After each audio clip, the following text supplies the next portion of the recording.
जय श्री महाकाल। स्वागत करती हूँ आपका अपने YouTube चैनल ज्योतिष के बाद पूजा के साथ। आज मैं आपको यहाँ बताऊंगी द्वादश भावों से किन किन बातों का विचार किया जाता है। तो पहले भाव से आपके तन का विचार होता है, आपके व्यक्तित्व का विचार होता है। पहले भाव को तनु कहते हैं। दूसरे भाव से आपके धन का विचार होता है, जिसको कि धन भाव कहते हैं। तीसरे भाव से इसको सहज कहा गया है, इससे आपके छोटे भाई बहन का विचार होता है। चौथे भाव को सुहृद कहा है, इससे आपके सुखों का विचार होता है, आपकी माता का विचार होता है। पंचम भाव से संतान का भाव है, ये आपके संतान का विचार होता है और यहीं से आपकी बुद्धि का विचार किया जाता है। छठे भाव से जिसको कि रोग रिपु ऋण कहते हैं, यहाँ से आपके रिपु का विचार होता है। सप्तम से आपके दाम्पत्य का विचार होता है, इसको आपके जाया का भाव कहते हैं, आपके लाइफ पार्टनर का भाव कहते हैं। अष्टम से आपकी आयु और आपकी मृत्यु दोनों चीज़ों का विचार होता है। नवम से आपके पिता के सुख, आपका धर्म, आपके हायर स्टडीज, इन सब चीज़ों का विचार होता है। दशम को कर्म भाव कहते हैं, यहाँ से आपके पिता का विचार होता है, आपके कर्मों का विचार होता है, इसको कर्म भाव कहते हैं। एकादश से आपकी आय का विचार होता है। द्वादश से आपके व्यय का विचार होता है। अब मैं अगर इन भावों को आपके अंगों से जोड़ के बताऊं तो हम इनको ऐसे जोड़ेंगे। पहले तो हम कालपुरुष की कुंडली देखेंगे। कालपुरुष की जो कुंडली है वो 1 नंबर से शुरू होती है। सबकी कुंडली अलग अलग नंबर से शुरू होती है, पर अगर हम देखें तो कालपुरुष की कुंडली 1 नंबर से शुरू होती है और कालपुरुष की कुंडली में जो पहला भाव है उसको मस्तक कहा गया है। ठीक है, तो आपके मस्तक का विचार पहले भाव से होगा। दूसरे भाव से मुख का विचार होता है।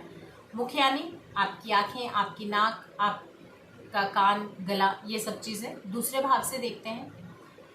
तीसरे भाव से आपकी हाथों का विचार होता है। चतुर्थ से आपके हृदय का विचार होता है। पंचम से आपके पेट का विचार होता है। षष्ठ से आपकी कमर का विचार होता है। सप्तम से कमर और नाभि के बीच जो अंग है जिसको बस्ती कहते हैं उसका विचार होता है। अष्टम से आपके गुप्तांगों का विचार होता है। नवम से आपकी जांघों का विचार होता है। दशम से आपके घुटने का विचार होता है। एकादश से आपकी पिंडली का विचार होता है और द्वादश से आपके पंजों का विचार होता है। जैसे कि मैंने आपको बताया, ऊपर से लेके हम नीचे बिल्कुल कंटिन्यूअसली आप इसको याद रख सकते हैं। तो अब हमें इसमें आपको लक्षण आपको जोड़ना आना चाहिए। लक्षण कैसे कि भाई किसी ने बोला कि मेरे पेट में परेशानी है, मेरे पेट में दर्द है, तो आप कौन से भाव को देखोगे? आप षष्ठ भाव को देखोगे ही। आप उसके साथ साथ पंचम भाव को देखोगे। क्यों? क्योंकि पंचम का विचार पेट से हो रहा है। अब किसी ने आपसे कहा कि मेरी आंख में दर्द है या मेरी आंखों में कुछ प्रॉब्लम है, तो आप उसके तुरंत दूसरे भाव को देखोगे। किसी ने बोला कि मुझे गले में तकलीफ है, तो आप उसके दूसरे भाव को देखोगे। ठीक है, अब अगर हम देखें तो जैसे कि अगर हमें किसी की वाणी का विचार करना है, हम किसी की कुंडली देख रहे हैं, एग्जाम्पल दे रही हूँ आपको, किसी की वाणी बहुत अच्छी होती है, बोलने का तरीका बहुत अच्छा होता है, तो अगर उसका दूसरे भाव को ही आपको देखना होगा। हालांकि ये चीज़ें मैं आपको अपनी और जो वीडियोस बनाऊंगी उसमें बताऊंगी कि ग्रह कौन सा ग्रह यहाँ क्या अपना प्रभाव डालते हैं, लेकिन अंगों का विचार ऐसे होता है। पर अंगों का विचार आपको ये पूरे याद होने चाहिए कि पहले भाव से क्या देखा और 12वें से, 10वें से, नवम से, इन सब चीज़ों से। जैसे कि हम अगर बात करें, हम आपकी नींद का विचार करें, तो नींद का विचार हम कहाँ से करेंगे? 12वें से। क्यों? क्योंकि नींद है भोग, और भोग कौन से भाव से देखते हैं? 12वें से। अब नींद में ही आपके स्वप्नों का विचार हो गया, आपकी शैया सुख हो गया, इन सभी का विचार हम द्वादश से ही करते हैं, मतलब कि 12वें भाव से ही करते हैं।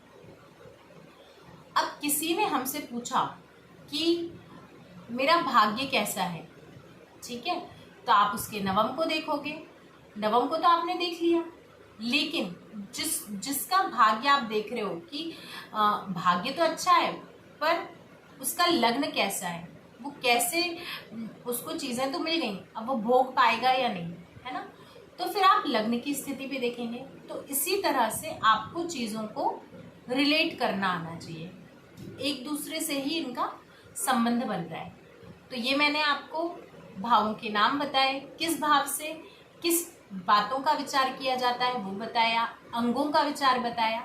अब आप मेरी ऐसे ही वीडियो देखने के लिए प्लीज़ मेरे चैनल को सब्सक्राइब कीजिए, और अगर मेरी वीडियो अच्छी लगी हो तो प्लीज़ लाइक करें और शेयर करें, और ऐसे ही वीडियोज़ मैं आपके लिए लाती रहूँगी। जय श्री महाकाल।